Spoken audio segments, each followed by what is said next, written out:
కాబట్టి ఇప్పుడు సుగ్రీవుడికి శంక కలిగింది. శంక అంటే ఏమిటి? అనుమానం. వీళ్ళు నన్ను చంపడానికి వచ్చారేమో అని అనుమానం వచ్చింది. అది మహర్షి యొక్క హృదయం. ఈ అనుమానం రాగానే ఉద్విగ్న హృదయ ఉద్విగ్నత కలిగింది హృదయంలో. అంటే తత్తరపాటు కలిగింది. ఒక్కసారి భయం వేసేసింది. ఇప్పుడు వాళ్ళు చంపేస్తారు కాబట్టి వాళ్ళు తననే వెతుకుతున్నారు. కాబట్టి తను వెంటనే ఏం చేయాలంటే ఇక వాళ్ళ కంట పడకూడదు, పారిపోవాలి. అక్కడ కూర్చోకుండా వెంటనే లేచి ఒక్క గంతు గింతి ఇంకో శిఖరం మీదకి ఎగిరిపోయాడు.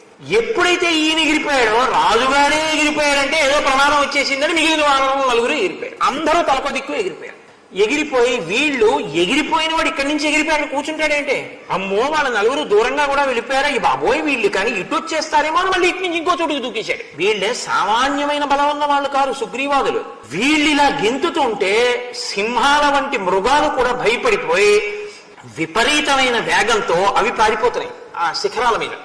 మరిన్ని వీడియోస్ కోసం గాడ్ స్టేటస్ 03ని ఫాలో చేసుకోండి. అప్పుడే మీరు మరిన్ని రామాయణం వీడియోలు చూడగలరు.